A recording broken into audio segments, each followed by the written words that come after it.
ਪਿਆਰੇ ਵਿਦਿਆਰਥੀਓ, ਆਪ ਸਭ ਦਾ ਸਵਾਗਤ ਹੈ ਸਮਾਜਿਕ ਵਿਗਿਆਨ ਦੇ ਇਸ ਸੈਸ਼ਨ ਵਿੱਚ। ਜਿਵੇਂ ਕਿ ਆਪਾਂ ਜਾਣਦੇ ਹੀ ਹਾਂ ਕਿ ਆਪਾਂ 8ਵੀਂ ਜਮਾਤ ਦੇ ਇਤਿਹਾਸ ਭਾਗ ਵਿੱਚੋਂ ਪਾਠ 13 ਬਸਤੀਵਾਦ ਅਤੇ ਕਬਾਇਲੀ ਸਮਾਜ ਦਾ ਅਧਿਐਨ ਕਰ ਰਹੇ ਹਾਂ। ਇਸ ਵਿੱਚ ਆਪਾਂ ਨੇ ਪਿਛਲੇ 2 ਭਾਗਾਂ ਵਿੱਚ ਕਬਾਇਲੀ ਲੋਕਾਂ ਦੀ ਹਾਲਤ ਅਤੇ ਉਹਨਾਂ ਦੇ ਕਿੱਤਿਆਂ ਬਾਰੇ ਪੜ੍ਹਿਆ ਸੀ ਅਤੇ ਜਾਣਿਆ ਸੀ ਕਿ ਅੰਗਰੇਜ਼ਾਂ ਦੁਆਰਾ ਲਾਗੂ ਕੀਤੀਆਂ ਨਵੀਆਂ ਨੀਤੀਆਂ ਨਾਲ ਉਹਨਾਂ ਦੀ ਹੋਈ ਮਾੜੀ ਹਾਲਤ ਬਾਰੇ। ਤੰਗ ਆ ਕੇ ਕਬਾਇਲੀ ਲੋਕਾਂ ਦੁਆਰਾ ਅੰਗਰੇਜ਼ਾਂ ਵਿਰੁੱਧ ਵਿਦਰੋਹ ਬਾਰੇ ਆਪਾਂ ਜਾਣਿਆ। ਅੱਜ ਅਸੀਂ ਇਸ ਪਾਠ ਦੇ ਤੀਜੇ ਭਾਗ ਵਿੱਚ ਹੋਰ ਕਬੀਲਿਆਂ ਦੇ ਅੰਗਰੇਜ਼ਾਂ ਦੀਆਂ ਗਲਤ ਨੀਤੀਆਂ ਦੇ ਵਿਰੁੱਧ ਕੀਤੇ ਗਏ ਸ਼ਾਨਦਾਰ ਵਿਦਰੋਹ ਬਾਰੇ ਪੜ੍ਹਾਂਗੇ। ਕਬਾਇਲੀ ਲੋਕ ਬਹੁਤ ਗਰੀਬ ਅਤੇ ਮਿਹਨਤੀ ਸਨ। ਇਹ ਆਪਾਂ ਪਿਛਲੇ 2 ਭਾਗਾਂ ਵਿੱਚ ਵੀ ਵਿਚਾਰ ਕੀਤਾ ਸੀ ਇਸ ਬਾਰੇ ਕਿ ਉਹ ਕਿਰਤ ਕਰਦੇ ਸਨ ਅਤੇ ਕੁਦਰਤ ਨਾਲ ਨੇੜਿਓਂ ਜੁੜੇ ਹੋਏ ਸਨ, ਭਾਵ ਕਿ ਉਹਨਾਂ ਦਾ ਸਾਰਾ ਜੀਵਨ ਕੁਦਰਤ ਨਾਲ ਜੁੜਿਆ ਹੋਇਆ ਸੀ ਅਤੇ ਉਹ ਕੁਦਰਤ ਨਾਲ ਇੱਕਮਿਕ ਸਨ। ਉਹ ਆਪਣੇ ਹੱਕਾਂ ਪ੍ਰਤੀ ਜਾਗਰੂਕ ਵੀ ਸਨ, ਤਾਂ ਹੀ ਉਹਨਾਂ ਨੇ ਆਪਣੇ ਸਵੈਮਾਨ ਦੀ ਰਾਖੀ ਲਈ ਬਗਾਵਤਾਂ ਦਾ ਔਖਾ ਰਸਤਾ ਚੁਣਿਆ। ਜਦੋਂ ਬਰਤਾਨਵੀ ਸੈਨਿਕ ਖਸੀਸ ਕਬੀਲੇ ਦੇ ਵਿਦਰੋਹ ਦਾ ਸਾਹਮਣਾ ਕਰ ਰਹੇ ਸਨ ਤਾਂ ਉਸ ਸਮੇਂ ਹੀ ਇੱਕ ਹੋਰ ਸਿੰਘਫੋਸ ਕਬੀਲੇ ਨੇ ਬਗਾਵਤ ਕਰ ਦਿੱਤੀ।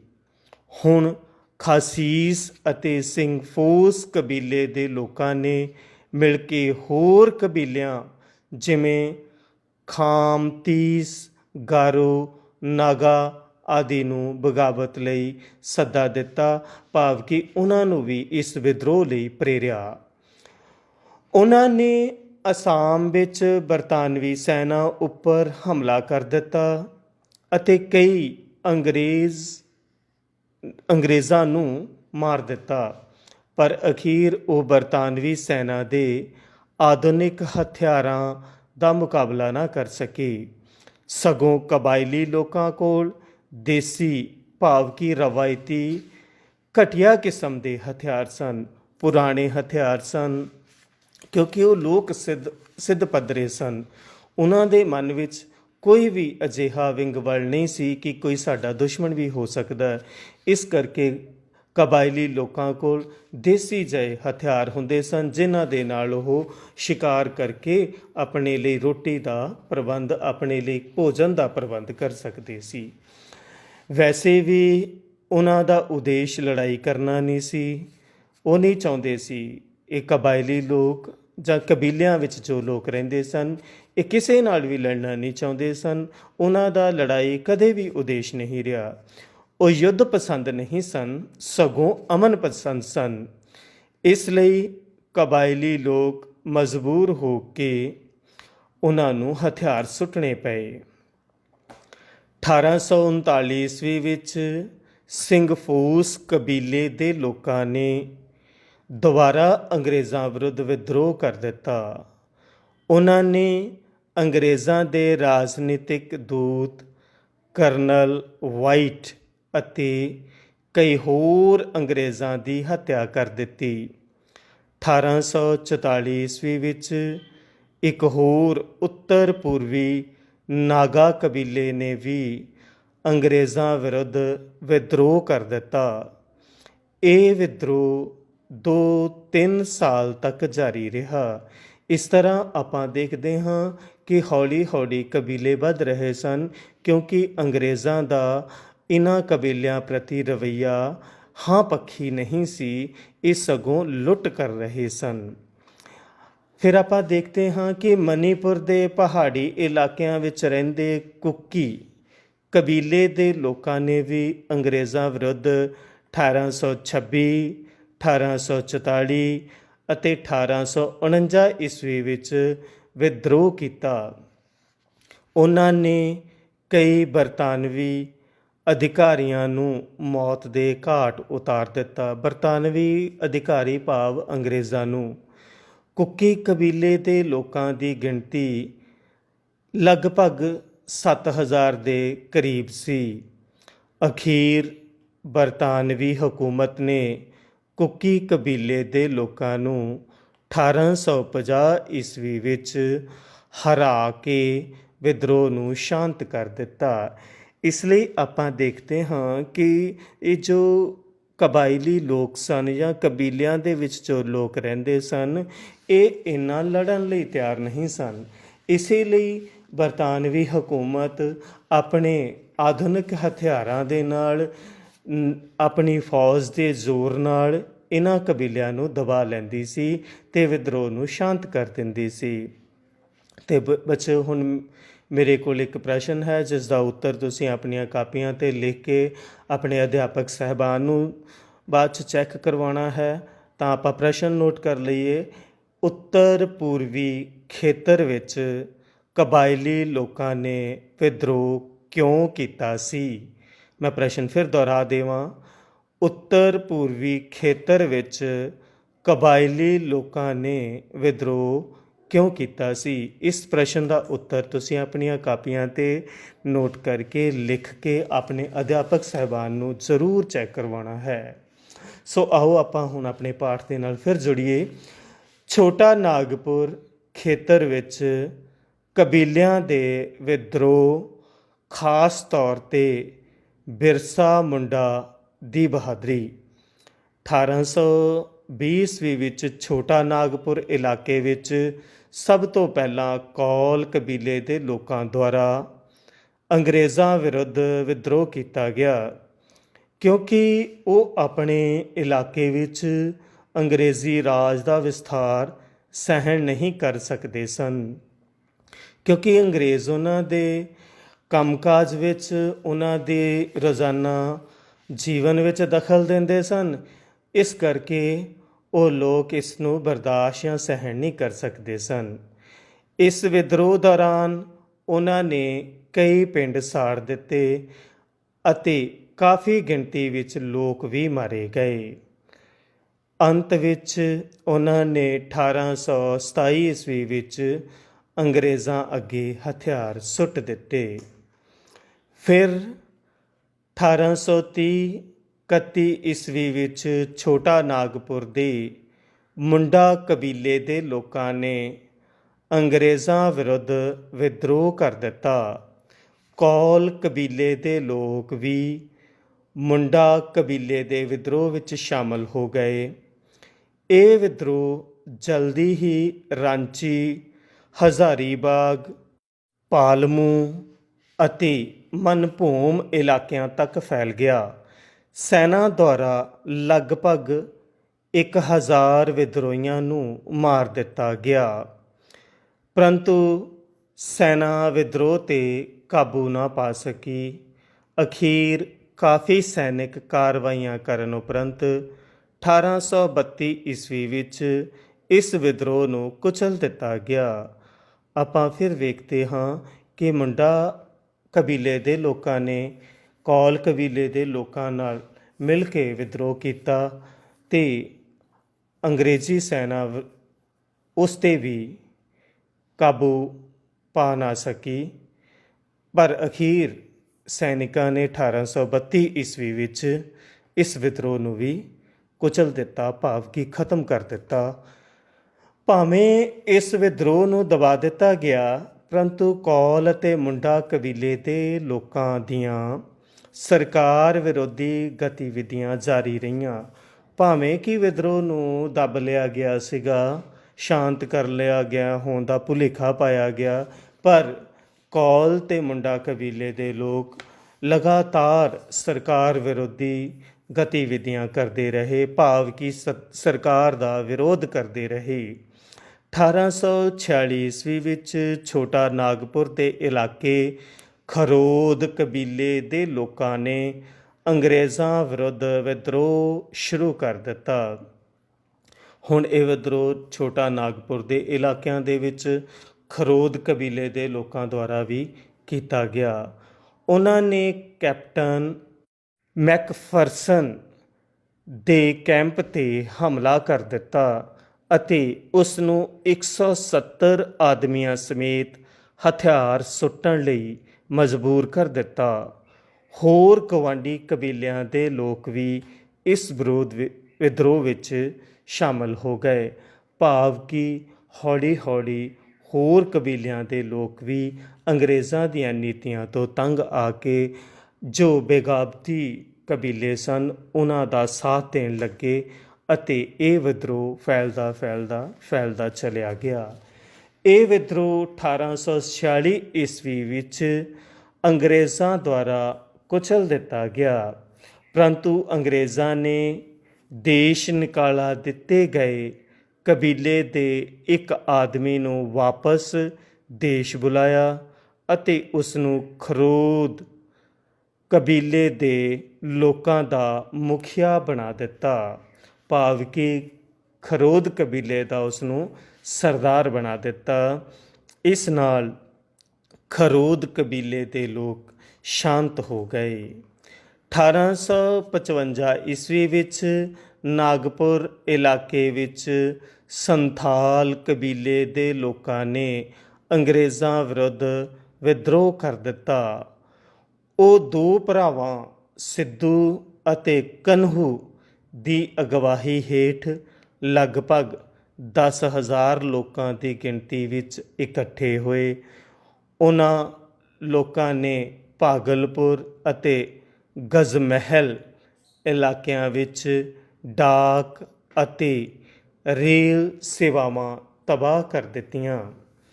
ਉਹਨਾਂ ਨੇ ਤਲਵਾਰ ਅਤੇ ਜ਼ਹਿਰੀਲੇ ਤੀਰਾਂ ਨਾਲ ਯੂਰਪੀ ਬੰਗਲਿਆਂ ਉੱਤੇ ਹਮਲਾ ਕੀਤਾ। ਸੋ ਆਪਾਂ ਵੇਖਦੇ ਹਾਂ ਕਿ ਜਿੱਦਾਂ ਹੀ ਇਹ ਵਿਦਰੋਹ ਹੁੰਦਾ ਹੈ ਤਾਂ ਕਬੀਲੇ ਦੇ ਲੋਕਾਂ ਪਾਸ ਪੁਰਾਣੇ ਹਥਿਆਰ ਸਨ, ਤਲਵਾਰਾਂ ਸੀ, ਤੀਰ ਵਗੈਰਾ, ਭਾਲੇ ਵਗੈਰਾ ਨਾਲ ਉਹ ਹਮਲੇ ਕਰਦੇ ਸਨ, ਜਿਸ ਨਾਲ ਕਿ ਕੋਈ ਵੀ ਜਾਨੀ ਨੁਕਸਾਨ ਹੋਣ ਦਾ ਖਦਸ਼ਾ ਘਟ ਜਾਂਦਾ ਸੀ। ਪਰ ਇਹ ਹਮਲੇ ਅੰਗਰੇਜ਼ਾਂ ਦੁਆਰਾ ਦੱਬੇ ਜਾਂਦੇ ਰਹੇ। ਅਤੇ ਆਓ ਆਪਾਂ ਹੁਣ ਅੱਗੇ ਫਿਰ ਪਾਠ ਨਾਲ ਜੁੜੀਏ। ਕਈ ਰੇਲਵੇ ਅਤੇ ਪੁਲਿਸ ਕਰਮਚਾਰੀਆਂ ਨੂੰ ਮਾਰ ਦਿੱਤਾ ਗਿਆ। ਜਦੋਂ ਅੰਗਰੇਜ਼ੀ ਸਰਕਾਰ ਨੇ ਉਹਨਾਂ ਦਾ ਪਿੱਛਾ ਕੀਤਾ ਤਾਂ ਉਹ ਜੰਗਲਾਂ ਵਿੱਚ ਲੁਕ ਗਏ। 1856 ਈਸਵੀ ਤੱਕ ਉਹਨਾਂ ਨੇ ਅੰਗਰੇਜ਼ੀ ਸੈਨਾ ਦਾ ਮੁਕਾਬਲਾ ਕੀਤਾ, ਭਾਵ ਉਹਨਾਂ ਨਾਲ ਲੜਦੇ ਰਹੇ। ਉਹਨਾਂ ਦੇ ਵਿਰੁੱਧ ਸੈਨਿਕ ਕਾਰਵਾਈ ਜਾਰੀ ਰੱਖੀ ਗਈ। ਅਖੀਰ ਵਿੱਚ ਅੰਗਰੇਜ਼ਾਂ ਦੁਆਰਾ ਵਿਦਰੋਹੀਆਂ ਦੇ ਲੀਡਰਾਂ ਨੂੰ ਗ੍ਰਿਫਤਾਰ ਕਰ ਲਿਆ ਗਿਆ ਅਤੇ ਉਹਨਾਂ ਨੂੰ ਤਸੀਹੇ ਦਿੱਤੇ ਗਏ, ਭਾਵ ਕਿ ਉਹਨਾਂ 'ਤੇ ਜ਼ੁਲਮ ਕੀਤੇ ਗਏ। ਇਸ ਤਰ੍ਹਾਂ ਬੱਚਿਓ ਆਪਾਂ ਨੇ ਹੁਣ ਤੱਕ ਜਿਹੜੇ ਹੋਰ ਕਬੀਲਿਆਂ ਨੇ ਵਿਦਰੋਹ ਅੰਗਰੇਜ਼ਾਂ ਦੇ ਪ੍ਰਤੀ ਕੀਤਾ ਸੀ ਉਸ ਬਾਰੇ ਜਾਣਨ ਦੀ ਕੋਸ਼ਿਸ਼ ਕੀਤੀ ਅਤੇ ਹੁਣ ਆਪਾਂ ਨੇ ਜੋ ਹੁਣ ਤੱਕ ਪੜ੍ਹਿਆ ਹੈ ਇਸ ਤੀਜੇ ਭਾਗ ਵਿੱਚ ਉਸ ਨੂੰ ਦੁਹਰਾਉਣ ਦੇ ਲਈ ਅਸੀਂ ਫਿਰ ਛੋਟੇ ਛੋਟੇ ਪ੍ਰਸ਼ਨਾਂ ਨੂੰ ਲੜੀਬੱਧ ਕੀਤਾ ਹੈ। ਇਹ ਆਪਾਂ ਨੂੰ ਇਸ ਪਾਠ ਦੀ ਦੁਹਰਾਈ ਵਿੱਚ ਮਦਦ ਕਰਨਗੇ ਅਤੇ ਸਾਨੂੰ ਆਉਣ ਵਾਲੇ ਐਗਜ਼ਾਮ ਦੇ ਲਈ, ਸਾਡੀ ਪ੍ਰੀਖਿਆ ਦੀ ਤਿਆਰੀ ਲਈ ਵੀ ਇਹ ਇੱਕ ਸਾਧਨ ਹਨ ਕਿ ਅਸੀਂ ਆਪਣੇ ਆਪ ਨੂੰ ਤਿਆਰ ਕਰ ਸਕੀਏ। ਸੋ ਆਓ ਆਪਾਂ ਹੁਣ ਪ੍ਰਸ਼ਨ ਉੱਤਰਾਂ ਨਾਲ ਜੁੜਦੇ ਹਾਂ। ਸਭ ਤੋਂ ਪਹਿਲਾਂ ਸਾਡੇ ਪਾਸ ਹੈ ਬਹੁ ਵਿਕਲਪੀ ਪ੍ਰਸ਼ਨ। ਇਹਦੇ ਵਿੱਚ ਸਭ ਤੋਂ ਪਹਿਲਾ ਪ੍ਰਸ਼ਨ ਅਸੀਂ ਲਿਆ ਹੈ, ਖਾਸੀਸ ਅਤੇ ਸਿੰਘਫੂਸ ਕਬੀਲੇ ਦੇ ਲੋਕਾਂ ਨੇ ਇਹਨਾਂ ਨਾਲ ਮਿਲ ਕੇ ਬਗਾਵਤ ਦਾ ਸੱਦਾ ਦਿੱਤਾ। ਸੋ ਇਹਨਾਂ 'ਚੋਂ ਅਸੀਂ ਇੱਕ ਦੇਖਣਾ ਹੈ ਕਿਹੜਾ ਠੀਕ ਹੈ। ਊੜੇ 'ਤੇ ਹੈ ਖਾਮ, ਤੀਸ, ਐੜੇ 'ਤੇ ਹੈ ਗਾਰੋ, ਈੜੀ 'ਤੇ ਹੈ ਨਾਗਾ ਅਤੇ ਸੱਸੇ 'ਤੇ ਹੈ ਉਪਰੋਕਤ ਸਾਰੇ। ਤਾਂ ਇਸ ਦਾ ਬੱਚਿਓ ਜੋ ਸਹੀ ਉੱਤਰ ਹੈ ਉਹ ਹੈ ਸੱਸਾ ਉਪਰੋਕਤ ਸਾਰੇ। ਇਹਨਾਂ ਸਾਰੇ ਕਬੀਲਿਆਂ ਨੇ ਮਿਲ ਕੇ ਹੀ ਬਗਾਵਤ ਕੀਤੀ ਸੀ ਬਰਤਾਨਵੀ ਸੈਨਾ ਦੇ ਵਿਰੁੱਧ ਜਾਂ ਬਰਤਾਨਵੀ ਸਰਕਾਰ ਦੇ ਵਿਰੁੱਧ। ਫਿਰ ਸਾਡੇ ਕੋਲੇ 2 ਨੰਬਰ 'ਤੇ ਹੈ ਪ੍ਰਸ਼ਨ, ਸਿੰਘਫੂਸ ਕਬੀਲੇ ਦੇ ਲੋਕਾਂ ਨੇ ਅੰਗਰੇਜ਼ਾਂ ਵਿਰੁੱਧ ਦੁਬਾਰਾ ਵਿਦਰੋਹ ਕਰ ਦਿੱਤਾ। ਊੜੇ 'ਤੇ ਹੈ 1739 ਈਸਵੀ ਵਿੱਚ। ਐੜੇ 'ਤੇ ਹੈ ਸਾਡੇ ਕੋਲ 1839 ਈਸਵੀ ਵਿੱਚ। ਈੜੀ 'ਤੇ ਹੈ 1939 ਈਸਵੀ ਵਿੱਚ ਅਤੇ ਸੱਸੇ 'ਤੇ ਹੈ ਇਹਨਾਂ 'ਚੋਂ ਕੋਈ ਨਹੀਂ। ਤਾਂ ਇਸ ਦਾ ਜੋ ਸਹੀ ਉੱਤਰ ਹੈ ਬੱਚਿਓ ਉਹ ਹੈ ਐੜਾ 1839 ਈਸਵੀ। ਫਿਰ ਤੀਜੇ ਨੰਬਰ 'ਤੇ ਸਾਡੇ ਕੋਲ ਪ੍ਰਸ਼ਨ ਹੈ ਮਣੀਪੁਰ ਦੇ ਪਹਾੜੀ ਇਲਾਕਿਆਂ ਵਿੱਚ ਇਸ ਕਬੀਲੇ ਦੇ ਲੋਕਾਂ ਨੇ ਵੀ ਅੰਗਰੇਜ਼ਾਂ ਵਿਰੁੱਧ ਬਗਾਵਤ ਕਰ ਦਿੱਤੀ। ਮਣੀਪੁਰ ਦੇ ਪਹਾੜੀ ਇਲਾਕਿਆਂ ਵਿੱਚ ਵੀ ਇਸ ਕਬੀਲੇ ਦੇ ਲੋਕਾਂ ਨੇ ਅੰਗਰੇਜ਼ਾਂ ਵਿਰੁੱਧ ਬਗਾਵਤ ਕਰ ਦਿੱਤੀ। ਊੜੇ 'ਤੇ ਹੈ ਖਾਸੀਸ ਕਬੀਲਾ, ਐੜੇ 'ਤੇ ਹੈ ਭੀਲ ਕਬੀਲਾ, ਈੜੀ 'ਤੇ ਹੈ ਕੁਕੀ ਕਬੀਲਾ ਅਤੇ ਸੱਸੇ 'ਤੇ ਹੈ ਇਹਨਾਂ 'ਚੋਂ ਕੋਈ ਵੀ ਨਹੀਂ। ਤਾਂ ਇਸ ਦਾ ਜੋ ਸਹੀ ਉੱਤਰ ਹੈ ਬੱਚਿਓ ਉਹ ਹੈ ਈੜੀ ਕੁਕੀ ਕਬੀਲਾ। ਸਾਡੇ ਕੋਲ ਪ੍ਰਸ਼ਨ 4 ਹੈ 1820 ਈਸਵੀ ਵਿੱਚ ਛੋਟਾ ਨਾਗਪੁਰ ਇਲਾਕੇ ਵਿੱਚ ਅੰਗਰੇਜ਼ਾਂ ਵਿਰੁੱਧ ਸਭ ਤੋਂ ਪਹਿਲਾਂ ਵਿਦਰੋਹ ਕੀਤਾ ਗਿਆ। ਇਸ ਦੀਆਂ ਸਾਡੇ ਕੋਲ 4 ਆਪਸ਼ਨ ਨੇ। ਊੜੇ ਦੇ ਵਿੱਚ ਹੈ ਕੌਲ ਕਬੀਲਾ, ਐੜੇ 'ਤੇ ਹੈ ਖਾਸੀਸ ਕਬੀਲਾ, ਈੜੀ 'ਤੇ ਸਿੰਘ ਫੋਸ ਕਬੀਲਾ ਅਤੇ ਸੱਸੇ 'ਤੇ ਹੈ ਉਪਰੋਕਤ ਸਾਰੇ। ਤਾਂ ਇਸ ਦਾ ਜੋ ਸਹੀ ਉੱਤਰ ਹੈ ਬੱਚਿਓ ਉਹ ਹੈ ਊੜਾ ਕੌਲ ਕਬੀਲਾ। ਇਸ ਤਰ੍ਹਾਂ ਇਹ ਸਾਡੇ ਪਾਸ ਬਹੁ ਵਿਕਲਪੀ ਪ੍ਰਸ਼ਨ ਸਨ। ਹੁਣ ਆਪਾਂ ਖਾਲੀ ਸਥਾਨ ਭਰ ਕੇ ਇਸ ਭਾਗ ਨੂੰ ਸਮਝਣ ਦੀ ਕੋਸ਼ਿਸ਼ ਕਰਦੇ ਹਾਂ। ਸੋ ਆਓ ਆਪਾਂ ਜਾਣੀਏ ਕਿ ਇਸ ਪਾਠ ਵਿੱਚ ਆਪਾਂ ਕੀ ਪੜ੍ਹਿਆ। ਸਭ ਤੋਂ ਪਹਿਲੀ ਖਾਲੀ ਥਾਂ ਹੈ ਸਾਡੇ ਪਾਸ ਕਬਾਇਲੀ ਲੋਕਾਂ ਨੇ ਅਸਾਮ ਵਿੱਚ ਬਰਤਾਨਵੀ ਸੈਨਾ ਉੱਪਰ ਡੈਸ਼ ਕਰ ਦਿੱਤਾ। ਤਾਂ ਇਸ ਦਾ ਜੋ ਖਾਲੀ ਥਾਂ ਵਿੱਚ ਆਪਾਂ ਭਰਨਾ ਹੈ ਉਹ ਹੈ ਹਮਲਾ, ਕਿ ਕਬਾਇਲੀ ਲੋਕਾਂ ਨੇ ਅਸਾਮ ਵਿੱਚ ਬਰਤਾਨਵੀ ਸੈਨਾ ਉੱਪਰ ਹਮਲਾ ਕਰ ਦਿੱਤਾ। ਫਿਰ ਸਾਡੇ ਕੋਲ ਦੂਜੇ ਨੰਬਰ 'ਤੇ ਹੈ ਕਬਾਇਲੀ ਲੋਕ ਬਰਤਾਨਵੀ ਸੈਨਾ ਦੇ ਆਧੁਨਿਕ ਡੈਸ਼ ਦਾ ਮੁਕਾਬਲਾ ਨਾ ਕਰ ਸਕੇ। ਤਾਂ ਇਸ ਵਿੱਚ ਆਉਣਾ ਹੈ ਹਥਿਆਰਾਂ। ਕਬਾਇਲੀ ਲੋਕ ਬਰਤਾਨਵੀ ਸੈਨਾ ਦੇ ਆਧੁਨਿਕ ਹਥਿਆਰਾਂ ਦਾ ਮੁਕਾਬਲਾ ਨਾ ਕਰ ਸਕੇ। ਫਿਰ ਸਾਡੇ ਕੋਲ ਤੀਜੇ ਨੰਬਰ 'ਤੇ ਖਾਲੀ ਥਾਂ ਹੈ 1844 ਈਸਵੀ ਵਿੱਚ ਨਾਗਾ ਕਬੀਲੇ ਨੇ ਵੀ ਅੰਗਰੇਜ਼ਾਂ ਵਿਰੁੱਧ ਡੈਸ਼ ਕਰ ਦਿੱਤਾ। ਤਾਂ ਇਸ ਵਿੱਚ ਆਏਗਾ ਵਿਦਰੋਹ। 1844 ਈਸਵੀ ਵਿੱਚ ਨਾਗਾ ਕਬੀਲੇ ਨੇ ਵੀ ਅੰਗਰੇਜ਼ਾਂ ਵਿਰੁੱਧ ਵਿਦਰੋਹ ਕਰ ਦਿੱਤਾ। ਫਿਰ 4 ਨੰਬਰ 'ਤੇ ਸਾਡੇ ਕੋਲ ਖਾਲੀ ਥਾਂ ਹੈ ਕੌਲ ਕਬੀਲੇ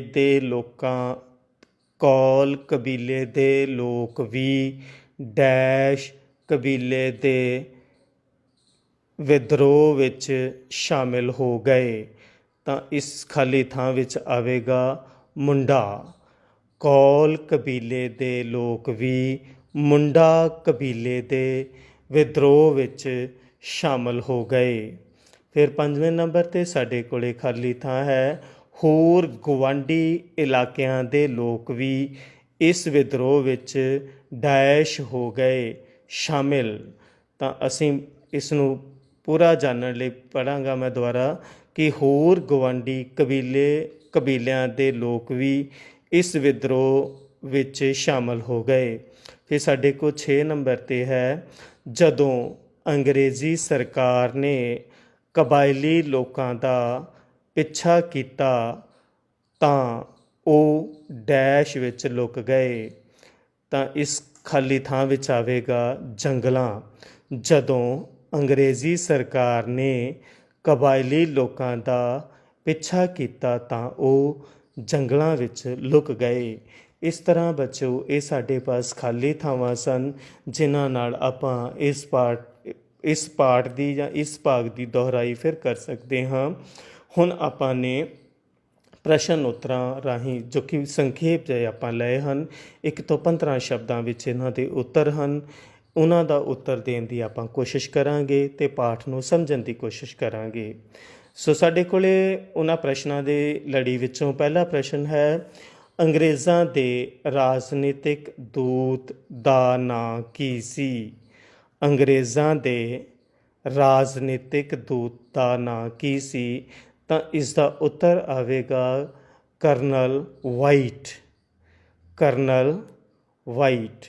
ਸੋ ਸਾਡੇ ਕੋਲੇ ਹੁਣ ਦੂਜਾ ਪ੍ਰਸ਼ਨ ਹੈ, ਕੁਕੀ ਕਬੀਲੇ ਦੇ ਲੋਕਾਂ ਦੀ ਗਿਣਤੀ ਕਿੰਨੀ ਸੀ?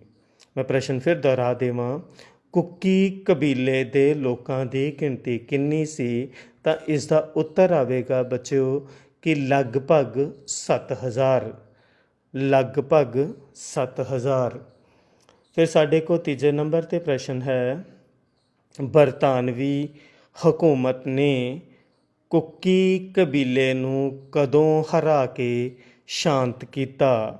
ਬਰਤਾਨਵੀ ਹਕੂਮਤ ਨੇ ਕੁਕੀ ਕਬੀਲੇ ਨੂੰ ਕਦੋਂ ਹਰਾ ਕੇ ਸ਼ਾਂਤ ਕੀਤਾ? ਤਾਂ ਇਸ ਦਾ ਉੱਤਰ ਹੈ ਬੱਚਿਓ 1850 ਈਸਵੀ ਨੂੰ। ਕੁਕੀ ਕਬੀਲੇ ਦੇ ਲੋਕਾਂ ਨੇ ਅੰਗਰੇਜ਼ਾਂ ਵਿਰੁੱਧ ਵਿਦਰੋਹ ਕਿਉਂ ਕੀਤਾ? ਪ੍ਰਸ਼ਨ ਨੰਬਰ 4 ਹੈ, ਕੁਕੀ ਕਬੀਲੇ ਦੇ ਲੋਕਾਂ ਨੇ ਅੰਗਰੇਜ਼ਾਂ ਵਿਰੁੱਧ ਵਿਦਰੋਹ ਕਿਉਂ ਕੀਤਾ? ਤਾਂ ਇਸ ਦਾ ਉੱਤਰ ਹੈ, ਉਹ ਅੰਗਰੇਜ਼ਾਂ ਦਾ ਵਿਸਥਾਰ ਸਹਿਣ ਨਹੀਂ ਕਰ ਸਕਦੇ ਸਨ। ਉਹ ਅੰਗਰੇਜ਼ਾਂ ਦਾ ਵਿਸਥਾਰ ਸਹਿਣ ਨਹੀਂ ਕਰ ਸਕਦੇ ਸਨ। ਫਿਰ ਸਾਡੇ ਕੋਲੇ ਪ੍ਰਸ਼ਨ ਨੰਬਰ 5 ਹੈ, ਕਿਹੜੇ ਕਬੀਲੇ ਦੇ ਲੋਕਾਂ ਨੇ ਸਰਕਾਰ ਵਿਰੋਧੀ ਗਤੀਵਿਧੀਆਂ ਜਾਰੀ ਰੱਖੀਆਂ? ਤਾਂ ਇਸ ਦਾ ਉੱਤਰ ਆਵੇਗਾ ਕੌਲ ਅਤੇ ਮੁੰਡਾ ਕਬੀਲੇ ਦੇ ਲੋਕਾਂ ਨੇ।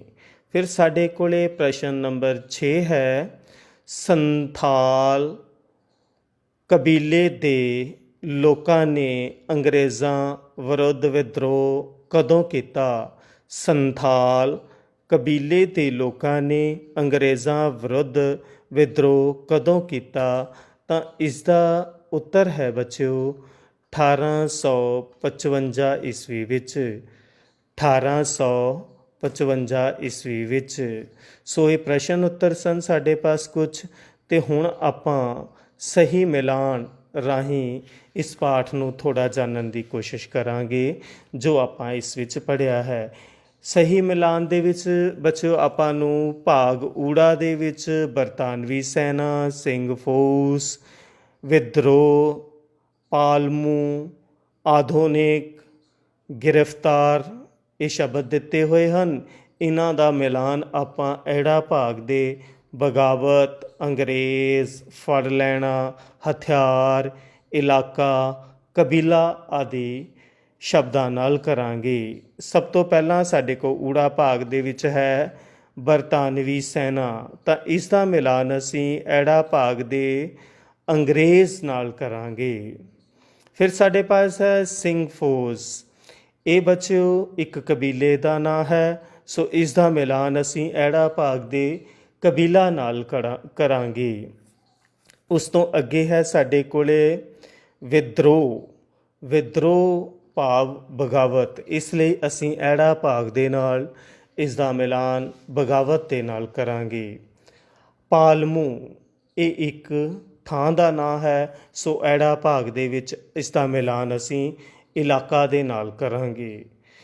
ਫਿਰ ਅੱਗੇ ਹੈ ਸਾਡੇ ਕੋਲ ਆਧੁਨਿਕ, ਅਤੇ ਇਹ ਐੜਾ ਭਾਗ ਦੇ ਨਾਲ ਆਧੁਨਿਕ ਹਥਿਆਰ ਦੇ ਨਾਲ ਇਹਦਾ ਅਸੀਂ ਮਿਲਾਨ ਕਰਾਂਗੇ। ਫਿਰ ਸਾਡੇ ਕੋਲ ਸਭ ਤੋਂ ਅਖੀਰ ਦੇ ਵਿੱਚ ਹੈ ਗ੍ਰਿਫਤਾਰ, ਅਤੇ ਗ੍ਰਿਫਤਾਰ ਹੁੰਦਾ ਕਿਸੇ ਨੂੰ ਫੜ ਲੈਣਾ, ਅਤੇ ਐੜਾ ਭਾਗ ਦੇ ਵਿੱਚ ਸਾਡੇ ਕੋਲ ਇਹ ਇੱਕ ਆਪਸ਼ਨ ਦਿੱਤੀ ਹੋਈ ਹੈ, ਸ਼ਬਦ ਦਿੱਤਾ ਹੋਇਆ ਹੈ ਫੜ ਲੈਣਾ, ਉਸ ਦੇ ਨਾਲ ਅਸੀਂ ਇਸ ਦਾ ਮਿਲਾਨ ਕਰਾਂਗੇ। ਸੋ ਇਸ ਤਰ੍ਹਾਂ ਇਹ ਸਾਡੇ ਕੋਲ ਮਿਲਾਨ ਰਾਹੀਂ ਪਾਠ ਨੂੰ ਸਮਝਣ ਦਾ ਇੱਕ ਹੋਰ ਤਰੀਕਾ ਸੀ। ਹੁਣ ਆਪਾਂ ਅੱਗੇ ਹੇਠ ਲਿਖੇ ਵਾਕਾਂ ਨੂੰ ਅਸੀਂ ਸਹੀ ਦਾ ਨਿਸ਼ਾਨ ਲਗਾਵਾਂਗੇ ਜਾਂ ਗਲਤ ਦਾ ਨਿਸ਼ਾਨ ਲਗਾਵਾਂਗੇ। ਸੋ ਆਓ ਇਸ ਵਿੱਚ ਆਪਾਂ ਨੂੰ ਸਭ ਤੋਂ ਪਹਿਲਾਂ ਦਿੱਤਾ ਹੋਇਆ ਹੈ ਜੋ ਬਰਤਾਨਵੀ ਸੈਨਿਕਾਂ ਨੂੰ ਖਾਸੀਸ ਕਬੀਲੇ ਦੇ ਲੋਕਾਂ ਦੇ ਵਿਦਰੋਹ ਦਾ ਸਾਹਮਣਾ ਕਰਨਾ ਪਿਆ, ਤਾਂ ਇਸ ਦਾ ਉੱਤਰ ਜੋ ਹੈ ਉਹ ਸਹੀ ਆਏਗਾ। ਉਸ ਤੋਂ ਬਾਅਦ ਸਾਡੇ ਕੋਲੇ ਦੂਜੇ ਨੰਬਰ 'ਤੇ ਸਾਨੂੰ ਦਿੱਤਾ ਹੋਇਆ ਹੈ ਕਿ ਕਬੀਲਿਆਂ ਦੇ ਲੋਕ ਆਧੁਨਿਕ ਹਥਿਆਰਾਂ ਦਾ ਮੁਕਾਬਲਾ ਨਾ ਕਰ ਸਕੇ।